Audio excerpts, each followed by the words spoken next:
So here are some things to think about when you're creating your playlist for your classes, and just with musicality in general.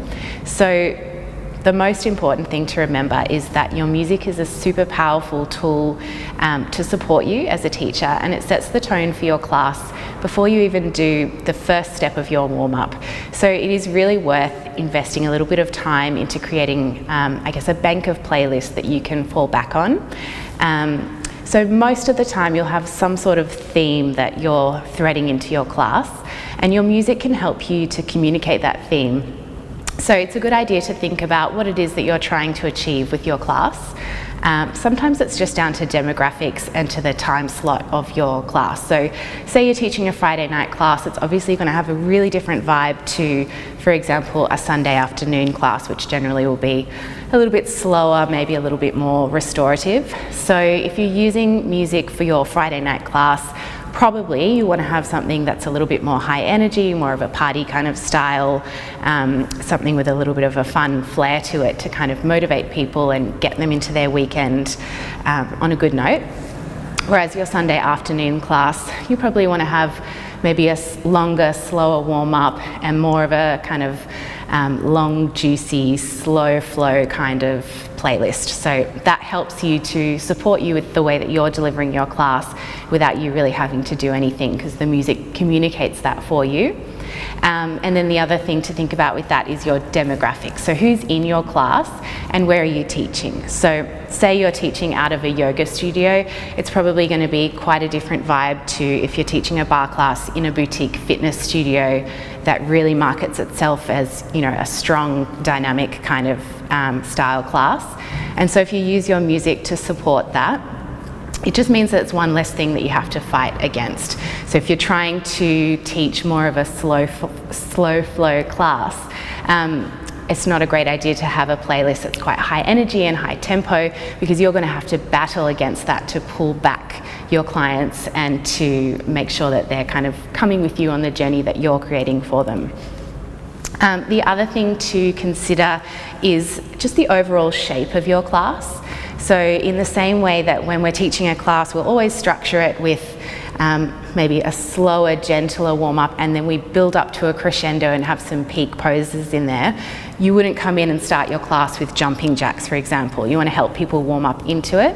And it's the same with your music, so your music can help support that also. So I generally would recommend having a slower song and maybe more sparse to start with. So that might mean giving some consideration to whether you include lyrics in your very first track. There's absolutely nothing wrong with using lyrics, but just know that, for example, if you're teaching, say, a lunchtime class in the CBD, you're likely to have a lot of clients who are kind of rushing into class from the office. They get there 2 seconds before the class starts, or probably more likely after. And they're arriving, you know, with all of that kind of mental chatter from work and landing on the mat. You want to really give them some space to just land mentally as well as physically, and to tune into what you're saying and let go of all of that chatter that's happening in their minds already. So if you've also got lyrics over the top of that, that's one more thing that you have to compete with as a teacher. So it might be a nice idea to start your warm-up section of your class with a slower song, fewer lyrics, and focus on your verbal cueing. And then work your way up into kind of peak songs that support the crescendo of your class naturally. And then, of course, same thing for your shavasana or your relaxation, however you like to taper down at the end of class. Speaking of relaxation, if that's what you're doing at the end of your class, again, it's probably worth considering having a couple of tracks that are fewer lyrics or even none, just because when people are lying down in meditation, if that's what you're choosing to do, we know people already find that quite challenging just in and of itself. So if you're also competing with lyrics over the top of it, a lot of people will tend to kind of get carried away thinking about the lyrics and lose whatever it is that you're saying, or whatever kind of visualization or meditation journey you might be leading them on. On that note, it's also a good idea to have a few playlists in your back pocket. Sometimes you walk into the studio and get ready to teach your class, and you can just feel that the energy in the space is maybe not what you had planned. So maybe you'd planned quite a strong, energetic, high vibe kind of class, and you arrive and you can just feel it. Everyone's exhausted. Maybe it's the end of the week. Whatever it might be, you can just kind of tell when your class is maybe needing a little bit of TLC. And if that's the case, you might want to have an alternative playlist that you can just fall back on and know, that's okay, I can switch out my class plan and go for something a little bit slower and less intense, at least to start with. You also want to just give some attention to the tempo of your songs. So there's no exact right or wrong tempo for teaching Barre. But it is really important that it's fairly consistent. So like I said before, you'll obviously have that slower intro and slower outro to give your class that shape. But once you're in the bulk of your exercises, it's really important that the tempo or the beats per minute of the song is pretty consistent for two main reasons.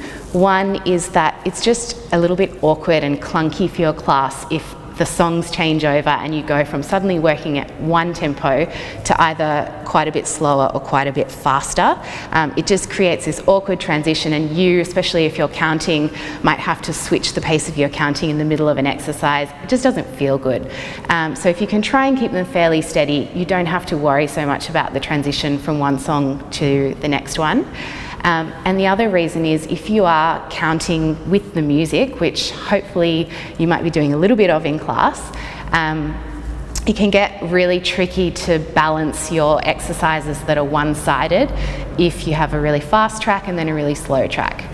So say, for example, we're doing a series of clams on one side, and you're doing them at a consistent pace, and then the song changes and you flip to the second side and it's a much slower song. What it means is you're going to be spending a lot more time on that side of your clams, and you're going to have an unbalanced class because you'll have worked that side for a lot longer than the previous side. So it's not going to feel great for your clients. So that's a good idea, just to make sure that the songs are all fairly standard in their tempo. While we're talking about counting, you don't have to count to the beat of the music. In fact, it's a good idea to invite clients to work through the music if it means that that suits their bodies more comfortably, if they want to go at their own pace. But it can be a really fun way to get your clients moving as well. A lot of people find they really enjoy working to the beat of the music. So as long as it feels comfortable for you, by all means do that. It can actually support you as a teacher as well, because if you get your clients moving through a sequence that's, say, 4 or 8 counts long, you can run them through it a few times. They're used to it, they've got the beat that they can stick to, and that then frees you up so that you don't have to keep counting.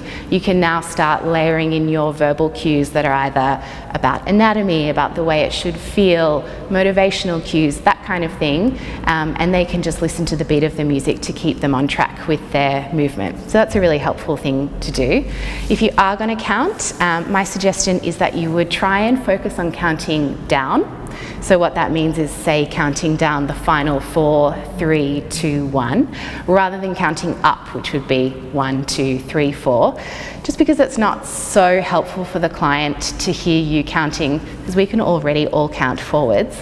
And if we don't know how many we're doing and we're just hearing our teacher counting 1, 2, 3, 4, typically most of us will be going, oh my God, when is this going to end? I don't know what the end point is. So it's much more useful to count down 4, 3, 2, 1.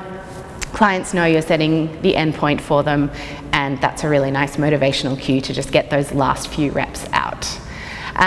So those are a few things to think about in terms of musicality and playlists. My last hot tip is to make use of apps. They're so useful for creating playlists if that's something you're doing a lot. So music streaming services like Spotify, like Apple Music, will often offer kind of curated playlists for you once they get to know what it is that you're listening to a lot. So things will tend to just pop up in your feed, and it's definitely worth looking into those because you can discover a whole lot of things that way. And the other idea is to Shazam things. So I do this all the time if I'm driving or if I'm in a shop or a cafe and I hear a song that feels like it's going to be kind of the right tempo or the right sound for a class, then I'll just Shazam it, it saves it into my phone, and then I can open it up in Spotify later on and add it to a playlist. So you'll start to hear the kind of style that you like in your playlist everywhere, and that makes it really easy for you to keep getting fresh inspiration. It's really helpful as a teacher to have fresh music. It just makes every class feel a little bit different and a little bit more new and interesting. It helps to keep you inspired.